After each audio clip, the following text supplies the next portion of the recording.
Donc il s'agit d'un traitement médical prescrit par un médecin qui est destiné donc à soigner ou soulager certains maux en utilisant des eaux minérales issues des sources thermales. Une cure thermale se déroule sur une durée de 3 semaines et il ne faut pas confondre les cures thermales avec la thalassothérapie. La thalassothérapie a uniquement pour objectif un objectif préventif et de bien-être, alors qu'une cure thermale a un objectif thérapeutique, qui est donc de soigner ou de soulager certaines affections.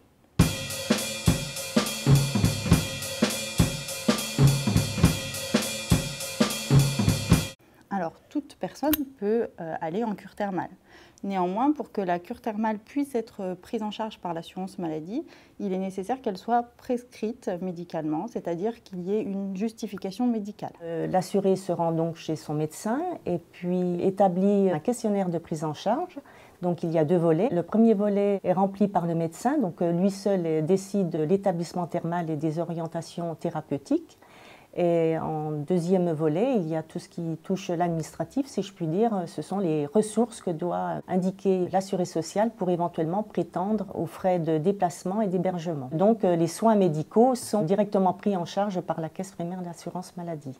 Donc il y a un plafond à ne pas dépasser. Ce plafond est également disponible sur le site amélie.fr. 12 orientations thérapeutiques sont reconnues par l'assurance maladie et permettent la prise en charge.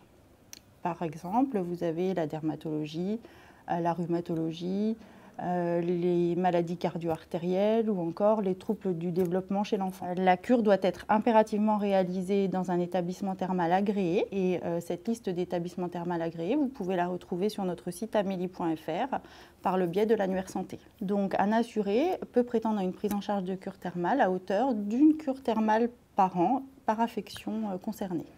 Alors l'établissement thermal, c'est votre médecin qui le déterminera, c'est-à-dire qu'en fonction de la pathologie pour laquelle vous allez réaliser votre cure, il déterminera l'établissement thermal en mesure de traiter cette affection.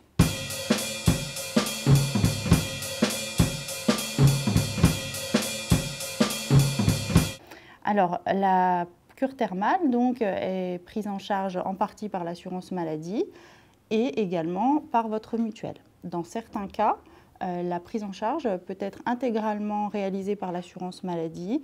Par exemple, si vous souffrez d'une maladie de longue durée et que la cure est en rapport avec cette maladie longue durée. Dans tous les cas, vous serez avisé de ces modalités de prise en charge lorsque vous recevrez votre accord de cure thermale. Donc il faut compter en moyenne 1 mois pour obtenir une réponse. Vous recevrez la réponse à votre demande, soit par la messagerie de votre compte Amélie si vous êtes titulaire d'un compte Amélie, soit par courrier si vous n'avez pas ouvert de compte Amélie. Il est donc recommandé de faire sa demande de cure thermale le plus tôt possible, puisque de toute façon l'accord sera valable pendant toute l'année en cours. Donc plus tôt vous ferez votre demande, plus tôt vous pourrez effectuer votre réservation auprès de l'établissement thermal. Ce qu'il faut savoir, c'est que cet accord, ce courrier d'accord, comporte plusieurs volets. Vous pouvez recevoir soit 2 volets, si la cure thermale est acceptée, ou bien 3 volets, si non seulement la cure thermale est acceptée, mais si en plus vous pouvez prétendre à une participation, comme on le disait tout à l'heure, à vos frais de transport et d'hébergement.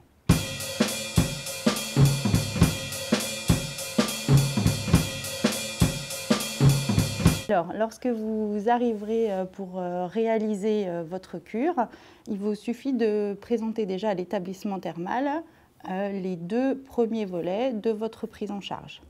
Vous bénéficierez ainsi de ce qu'on appelle le tiers payant, c'est-à-dire que vous n'aurez pas à avancer de frais, ou bien les seuls frais que vous aurez à avancer seront la part mutuelle et éventuellement certaines consultations avec le médecin thermal. D'accord ? Donc, si vous avancez ces frais, lorsque vous aurez terminé votre cure, le médecin vous rendra le volet 1 et il suffira de le retourner à votre caisse d'assurance maladie. On a dit tout à l'heure que vous pouviez aussi parfois prétendre à la prise en charge, à la participation à la prise en charge de vos frais de transport et d'hébergement. Donc, si c'est le cas, vous aurez reçu un 3e volet. Et ce volet, il faudra nous le transmettre à votre retour pour que nous vous remboursions ces frais.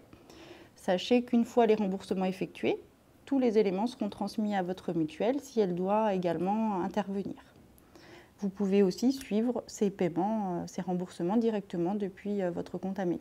Alors effectivement, il y a eu quelques changements. Depuis mars 2017, tous les assurés sont désormais soumis au plafond de ressources dont nous avons parlé tout à l'heure pour pouvoir prétendre à la participation au transport et à l'hébergement. C'est-à-dire que même si vous avez une maladie longue durée prise en charge à 100%, il faut remplir ces conditions de ressources pour avoir droit à la prise en charge transport-hébergement. Et deuxième chose importante, c'est que la participation à ces frais de transport sera limitée à l'établissement thermal le plus proche qui est en mesure de traiter votre affection. Donc, si votre médecin vous prescrit une cure dans un établissement qui n'est pas l'établissement thermal le plus proche, nous limiterons la prise en charge à l'établissement le plus proche qui était en mesure de traiter l'affection. Pour en savoir plus, vous disposez du site de l'assurance maladie, amélie.fr, où vous trouverez divers articles sur les cures thermales. Il vous suffit de vous rendre dans la rubrique « Mes remboursements ». Ce qui est remboursé cure thermale, vous obtiendrez toutes les informations utiles.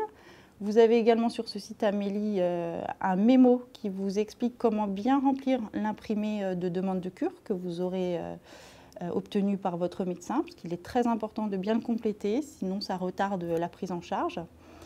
Et puis, vous avez également, tout nouveau depuis l'été dernier, un forum qui est disponible sur notre site Amélie qui vous permet également de poser toutes les questions auxquelles vous n'auriez pas trouvé réponse sur le site. Et les réponses sur ce forum sont validées par des experts de l'assurance maladie. Une réaction? Un témoignage? Commentez ce reportage sur dijonsanté.fr.